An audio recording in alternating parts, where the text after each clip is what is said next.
अस्सलाम वालेकुम व्यूवर्स, आप देख रहे हैं इन सर्च ऑफ विजडम और आज की हमारी डिस्कशन होगी मुस्लिम तारीख़ के उस रोशन दौर के बारे में जिसमें कुछ ऐसी इजादात और दरियाफ्तें हुई जिन्होंने दुनिया को हैरत में डाल दिया, और ये इजादात और दरियाफ्तें ही आज के मॉडर्न टाइम की बुनियाद बनी। और इनके बारे में जानना यकीनन आपके लिए दिलचस्पी से खाली नहीं होगा। So let's get started. सबसे पहले बात आती है कॉफ़ी के मशरूब की। ये मशरूब आज की दुनिया में सबसे ज़्यादा पिया जाने वाला मशरूब है। कॉफ़ी बीन्स दर हकीकत मुसलमानों की दरियाफ़्त करदा है, और ये किसी साइंसदान या किसी बड़े रिसर्चर ने दरियाफ़्त नहीं की, बल्कि एक आम से चरवाहे का कारनामा है। ये चरवाहा अपने जानवरों को चरा रहा था तो उसे एक नए तर्ज का पौधा नज़र आया जिस पर बेरी जैसे बीज लगे हुए थे। इस चरवाहे ने जब उन बीजों को उबाला तो दुनिया में पहली बार कॉफ़ी तैयार हुई। कॉफ़ी बीन्स इथियोपिया में दरियाफ्त हुई और इथियोपिया से आगे यमन पहुंची। यमन में सूफी बुजुर्ग रातों को इसे पीकर जागा करते थे। 15वीं सदी के इख्तिताम पर यह मशरूब मक्का और तुर्की से होता हुआ यूरोप में वीनस के शहर जा पहुंचा और वीनस से आगे पूरे यूरोप में फैल गया। और इंटरेस्टिंगली लंदन में पहला कॉफ़ी हाउस जो था वो एक तुर्क ने ही बनाया था। उसके बाद आता है कैमरा। कदीम यूनानियों का ये ख्याल था कि हमारी आंखें किसी लेज़र की तरह शुआएं खारिज करती हैं जिस वजह से हम देखने के काबिल होते हैं, लेकिन मुसलमानों ने इस नज़रिया को रद्द कर दिया। मुसलमान साइंसदान इब्न अल हैशम ने यह साबित किया कि रोशनी आंखों से खारिज नहीं होती बल्कि आंखों में दाखिल होती है। इब्न अल हैशम ही वो शख्स हैं जिन्होंने पहला पेन होल कैमरा ईजाद किया और सबसे पहली लैब भी बनाई। उसके बाद बात आती है पैराशूट की। राइट ब्रदर्स से बहुत पहले एक मुसलमान शायर और मौसीकार और इंजीनियर अब्बास बिन फर्रास ने उड़ने वाली मशीन तैयार की। ये बात है 852 ईस्वी की, जब उसने कुर्तबा की एक अजीम व आलीशान मस्जिद के मीनार से एक ढीले लिबाद और लकड़ी के परों के साथ छलांग लगाई।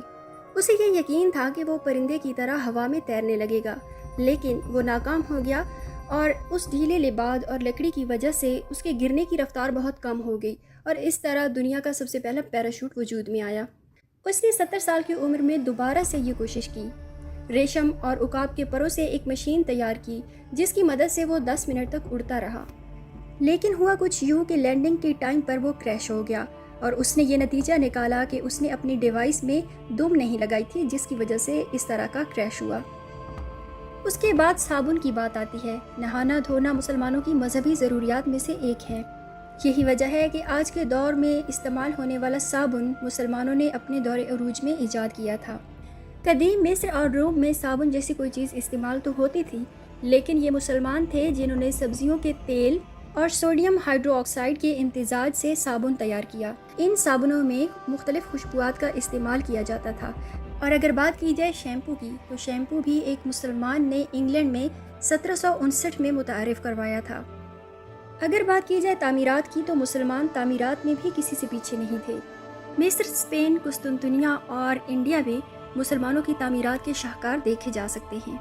दौर जदीद में इस्तेमाल होने वाले सर्जिकल आलात भी 10वीं सदी के एक सर्जन अज़वाहिरी ने बनाए थे। उनके ईजाद करदा सर्जिकल आलात आज भी इस्तेमाल हो रहे हैं, और टांके लगाने वाला धागा भी अज़वाहिरी ने ही तैयार किया, जो कुदरती तौर पर जख्म के ठीक होते ही जिस्म से अलग हो जाता था। इसके अलावा कैप्सूल भी उन्हीं की ईजाद है। 13वीं सदी के एक और तबीब इब्न नफीस ने दौरान खून की वजाहत की, और ये मुसलमान तबीब ही थे जिन्होंने अफ़ीन और अल्कोहल के इम्तजाज से ऐसी सुइयाँ तैयार की थीं जिससे किसी को भी बेहोश किया जा सकता था, और बेहोश करने की ये टेक्निक आज भी इस्तेमाल होती है। उसके बाद विंड मिल या हवाई चक्की की बात आती है। विंड मिल को एक ईरानी खलीफा ने 7वीं सदी में ईजाद किया।